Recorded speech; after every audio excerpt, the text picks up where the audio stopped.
అసలు మార్కెటింగ్ అనే దానికి ఏదైనా హిస్టరీ ఉందా? 1000 ఏళ్ల క్రితం ఇన్ఫ్లుయెన్స్ మార్కెటింగ్ ఉంది అని అంటే నమ్ముతారండి.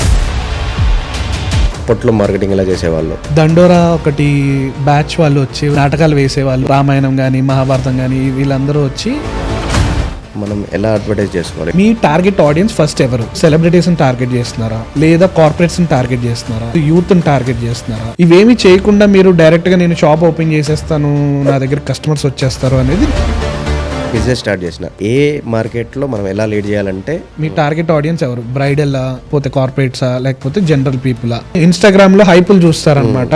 ఓకే, ఇంత మార్కెట్ ఉందా, ఇంత చేసేసుకోవచ్చా, మనం కూడా క్లౌడ్ కిచెన్లు పెట్టేద్దాం, మనం కూడా బొటిక్లు పెట్టేద్దాం, మనం కూడా సోషల్ మీడియాలో వచ్చేవంతా మీకు లైక్లు ఫాలోయింగ్లు వచ్చినంత మాత్రాన సేల్ కన్వర్ట్ అవుతుందని పాయింట్ కాదు.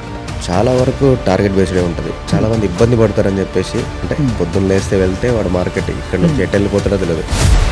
వాళ్ళని మార్కెటింగ్ ఎగ్జిక్యూటివ్స్ అంటే కంటే సేల్స్ ఎగ్జిక్యూటివ్స్ అనాలి. ఈ రోజు 100 మందికి తెలుసు, రేపు 1000 మందికి ఎలా తెలియాలి అన్న పాయింట్ ఆఫ్ వ్యూలోనే వీళ్ళు వర్క్ చేస్తారు. ఎలాంటి యాడ్, ఎలా వేరియేషన్, ఏదన్నా ఎగ్జాంపుల్ చెప్పగలుగుతారా? జూబ్లీహిల్స్ ఉంది, మన జూబ్లీహిల్స్ చెక్ పోస్ట్.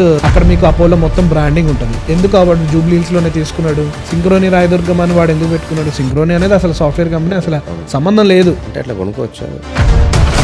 ఏది నమ్మాలి, ఏది నమ్మకూడదు. కోవిడ్ టైంలో జొమాటోకి ఒక చిన్న వైరల్ అయింది. ఫుడ్ తినేస్తున్నాడు అని చెప్పి ఒక అబ్బాయి, దాన్ని వాడు ఎంత ఒక్క నిమిషం కట్ చేస్తారు. రీసెంట్ గానే మొన్న ఇండిగో వాళ్ళది పెద్ద ఇష్యూ అయిపోయింది. 70% ఫ్లైట్లు క్యాన్సిల్ చేసేసుకొని ఇదంతా చేశారు. మార్కెట్ ని కంట్రోల్ చేసేది ఏవియేషన్ లో ఇండిగో వాళ్ళు. ఫ్రీలాన్సర్ చాలా మంది ఉన్నారు. పేమెంట్ సిస్టమ్ కానీ కొన్ని సంవత్సరాల నుంచి అది తగ్గుతూ వస్తుంది. కాంపిటీషన్ ఎక్కువైపోయింది.